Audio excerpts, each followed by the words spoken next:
Olá, sejam muito bem-vindos à Casa de São Francisco de Assis. O meu nome é Tayane, já estive aqui algumas vezes conversando com vocês, faço parte do grupo de colaboradores da casa. E hoje o capítulo que nos coube para conversar é o capítulo 13 do Evangelho segundo o Espiritismo, essa obra que a gente tem como referência, que nos guia, que nos traz os ensinamentos do nosso Mestre Jesus. E o capítulo 13, ele fala sobre caridade, né? Da caridade sem ostentação. O título dele é Que a mão esquerda não saiba o que faz a direita. E esse capítulo nos esclarece que existem dois tipos de caridade: a caridade material e a caridade da alma, que é a caridade moral. A caridade material é aquela de ajudar o próximo através de materiais, através daquilo que ele está necessitando, de uma roupa, de uma comida, de um dinheiro para realizar algum atendimento médico ou comprar alguma coisa para se alimentar, né? Diversas formas de caridade material. Mas mais precisamente a gente vai estar conversando sobre a caridade moral, a caridade da alma. E eu separei aqui um trechinho do Evangelho na Instrução dos Espíritos, onde a irmã Rosália nos diz o seguinte: amemo-nos uns aos outros e façamos aos outros o que queríamos que nos fosse feito. Toda religião, toda moral se encerram nesses dois preceitos. Se eles fossem seguidos no mundo, todos seriam perfeitos. Não haveria ódios nem ressentimentos. Direi mais ainda, não haveria pobreza, porque do supérfluo da mesa de cada um, quantos pobres seriam alimentados? E assim não mais se veriam nos bairros sombrios em que vivi na minha última encarnação, pobres mulheres arrastando consigo miseráveis crianças necessitadas de tudo. Ah, meus irmãos, se pudéssemos saber a alegria que provei ao encontrar no além aqueles a quem beneficiei na minha última vida terrena. É muito interessante a instrução dos espíritos porque traz mensagem de irmãos, né, que estão no plano espiritual, estudando, buscando uma evolução e conseguem nos passar uma visão do período que eles estiveram aqui encarnado, do que eles já aprenderam e o que eles estão vivenciando na espiritualidade. Ou vivenciaram, né? Muitos já reencarnaram, né? Essa mensagem mesmo é de 1860. Mas são grandes ensinamentos que constam dentro do nosso evangelho. E o maior de todos os ensinamentos vem daquele que é o nosso Mestre Jesus. E que nos dizia que a maior de todas as caridades é a paciência. Que a caridade material, ela tem mérito sim, ajudar as pessoas através daquilo que elas necessitam para sobreviver, mas a maior de todas as caridades é a paciência. E a gente vai estar falando mais sobre a paciência hoje. Mas aqui a irmã Rosália dizia que a gente tem que amar uns aos outros e fazer aos outros o que a gente gostaria que fosse feito para nós. E mais ainda, a gente não deve fazer aos outros aquilo que a gente não quer receber. E para isso, meus amigos, a gente precisa aprender a nos colocar no lugar do outro.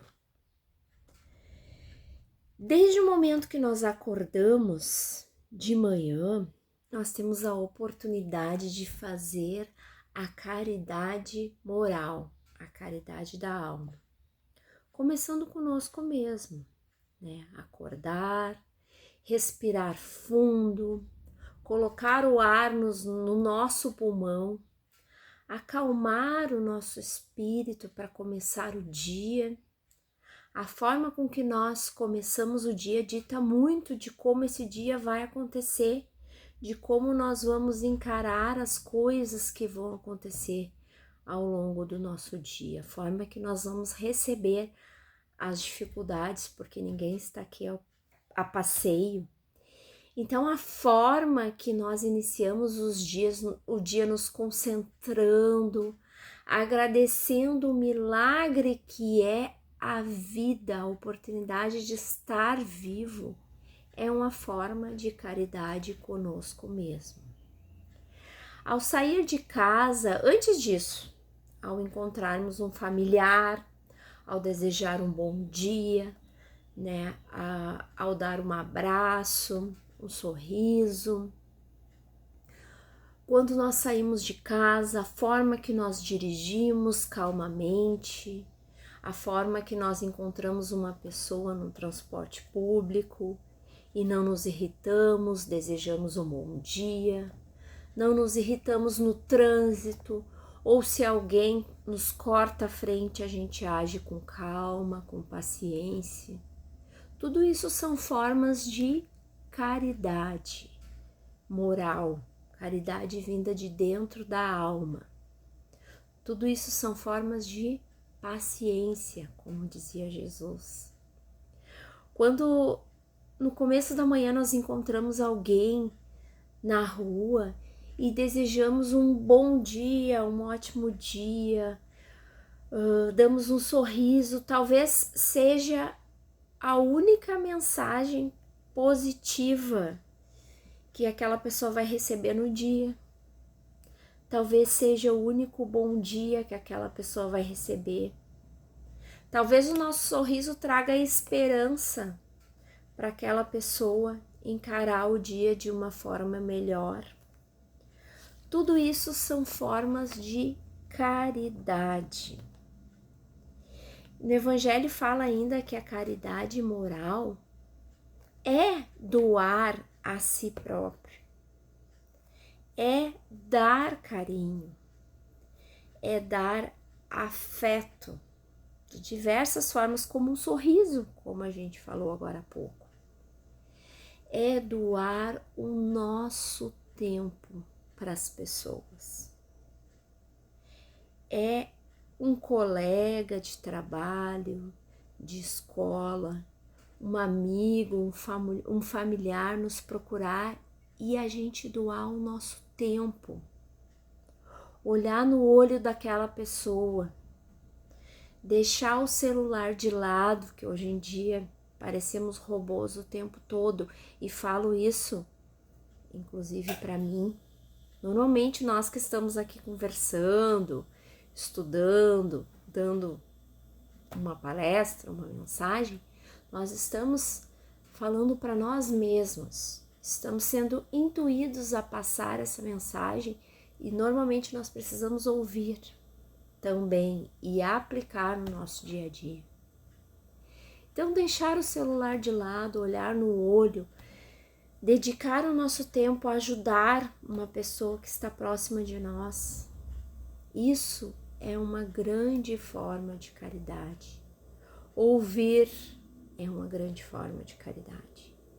Muitas vezes nós não precisamos tecer opiniões ou julgamentos, apenas ouvir aquela pessoa que precisa desabafar.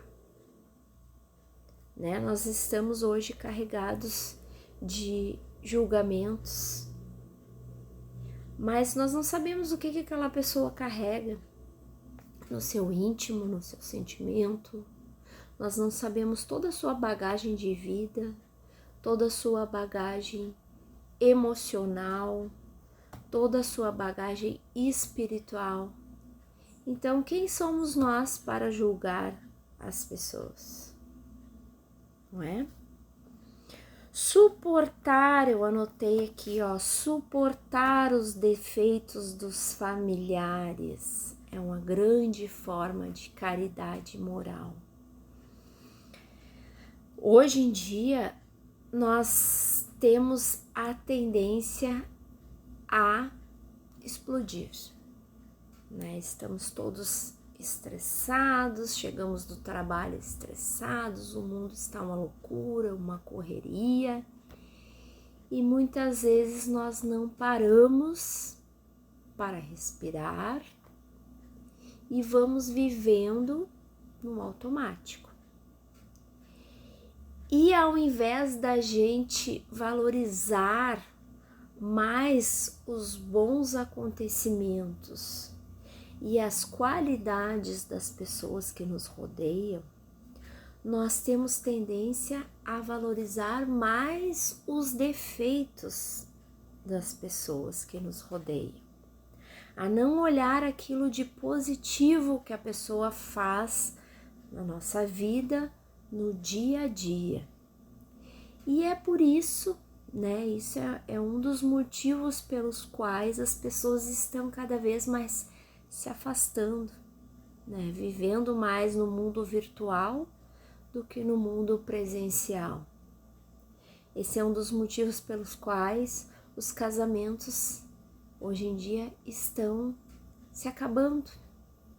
As pessoas estão trocando de relacionamento, buscando preencher um vazio, quando na verdade pode ser resolvido com a paciência, com aceitar os defeitos suportáveis, claro, né, daquela pessoa que está convivendo conosco, o dialogar, o achar uma forma de se acertar, de ceder, de não competir.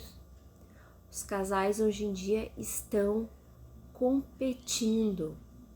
Quem trabalha mais, quem faz mais, quem abre mão da sua vida para atender ao lar, né? Quando ao invés de somarem, de estarem juntos, de buscarem uma solução para os problemas, para encararem as dificuldades do dia a dia. Saber calar em um momento de raiva.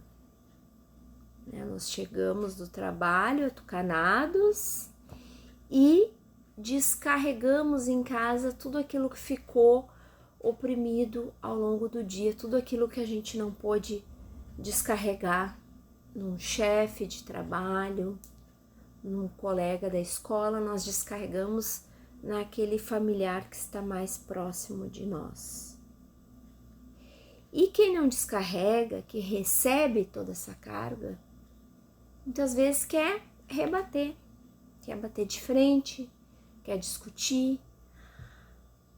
Mas nós precisamos aprender a calar, respirar fundo, procurar um melhor momento para conversar, procurar entender o porquê que aquela pessoa está descarregando em nós.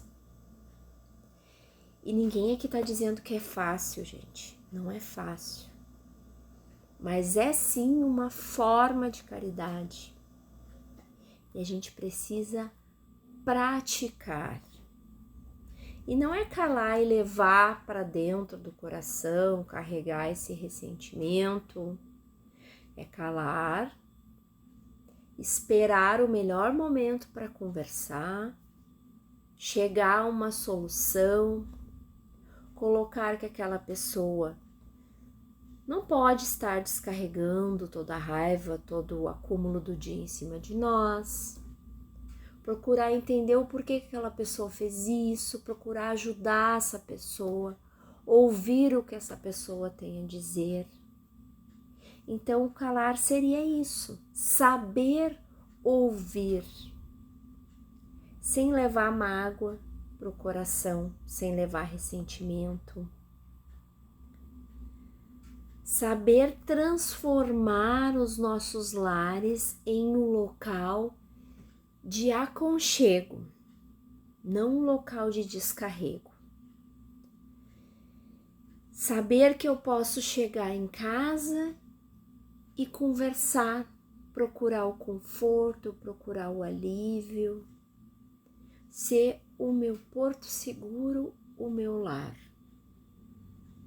Ser o porto seguro para o meu familiar, para o meu marido, para a minha esposa, para os meus filhos. Ter um lar em equilíbrio. Tudo isso são formas de caridade. O mundo que eu estou apresentando para os meus filhos é uma forma de caridade, né? Qual é o exemplo que eu estou deixando para os meus filhos? Como os meus filhos me enxergam? Ou será que os nossos filhos nos enxergam pais brigando, discutindo, um não tendo paciência com o outro? Como é que é esse indivíduo que eu estou preparando para o mundo, né? De que forma que eu estou contribuindo para a evolução do planeta Terra com os exemplos que eu dou para os meus filhos, para esse indivíduo que está em formação. Se o meu filho se deparar com um pai, com uma mãe, paciente, caridoso, um pai e uma mãe que ouvem, que sabem calar de uma forma, no momento de discussão, tudo isso vai ser exemplo para ele, para o nosso filho levar como ensinamento para a vida dele. Provavelmente, certamente, esse indivíduo vai ser uma pessoa calma, uma pessoa paciente, uma pessoa caridosa, uma pessoa piedosa. Piedade não é ter pena. Piedade, aqui no Evangelho fala que a piedade é a irmã mais velha da caridade. Piedade é também uma forma de se colocar no lugar do outro, de entender o que a outra pessoa está passando. Todas essas atitudes vão moldar os nossos filhos, esses indivíduos que estão aí para melhorar, para ajudar a Terra no seu processo de regeneração. Então, meus irmãos, fica aqui essa mensagem hoje de que, como disse aqui no Evangelho a irmã Rosália, vamos nos colocar no lugar dos outros, vamos começar a caridade por dentro do nosso lar. Vamos começar a caridade através das atitudes que nós tivermos conosco mesmo e com as pessoas ao nosso redor. Vamos fazer ao outro aquilo que nós gostaríamos de receber. E não vamos fazer ao outro aquilo que não é bom para nós. Agradeço a sua oportunidade de estar aqui mais uma vez conversando. Desejo muita paz, muita luz no caminho de todos e até breve.